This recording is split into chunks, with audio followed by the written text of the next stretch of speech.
But here's Paul Watson's special report. We'll go to break after that and come back. This is a space where we can recognize that we're angry.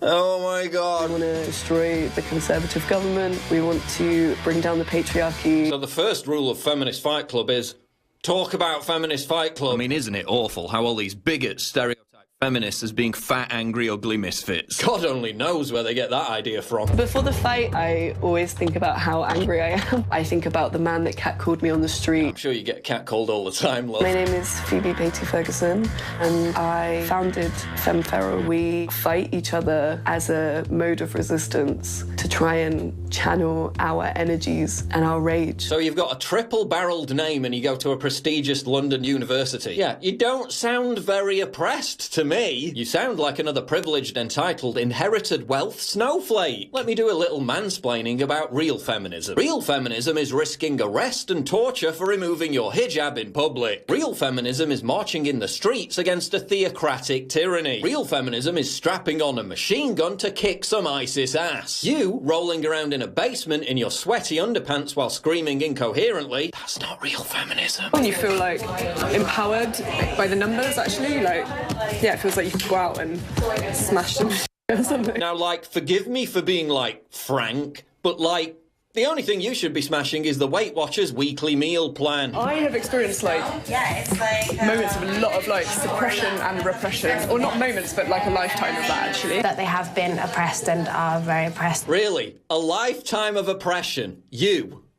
Really? You? With your plummy accent and your leisure time spent painting your face while rolling around in a cellar in some upper-middle-class hipster enclave, let me do a little mansplaining about real oppression. Real oppression is having your genitals mutilated to fulfill the dictates of a backwards belief system. Real oppression is being subjected to constant death threats for trying to renounce a religion that kills people who try to leave it, and overcoming all this to escape a ghetto in Somalia to become one of the most influential women on the planet. That's real oppression. You being triggered by a Sargon of Akkad video, that's not real oppression. It's difficult to be, like, sexy in specific spaces without being sexualized. Yeah, preventing it from becoming sexualized may have been made more difficult by the fact that someone's drawn a giant on the wall.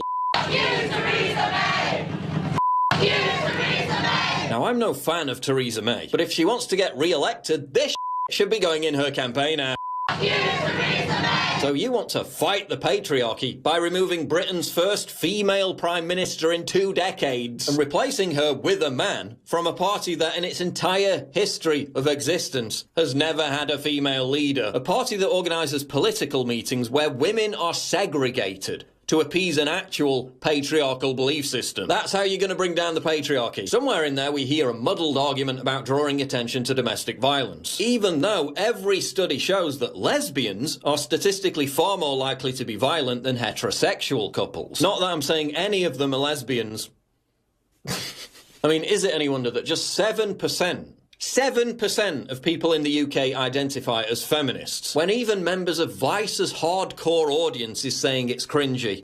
Chances are it's cringy. How do you think the vast majority of young women are going to react when they watch this? If you really want to bring down the patriarchy, why aren't you encouraging women to get STEM degrees? If you really want to end the oppression of women, why don't you draw attention to countries in the world where women are actually being oppressed? Theresa May and the Tories aren't stoning women to death for violating Sharia law. Theresa May and the Tories aren't passing laws that legalise marital rape. Theresa May and the Tories aren't instructing police to round up women if their headscarf slips. She broke Islamic dress code. We live in a world where grid girls are being eliminated, and this is what the media chooses to promote instead. This is why aliens won't talk to us. Listen, I know this is probably the greatest amount of calories you've burned since you had that mental breakdown 2 years ago over that Milo speech. Feminism is cancer. Thank you very much. And for that you should be applauded. But seriously, put your clothes back on, wash the clown makeup off, and sign up for a gym membership. You're not going to overthrow the government, you're only going to embarrass yourselves. What the hell is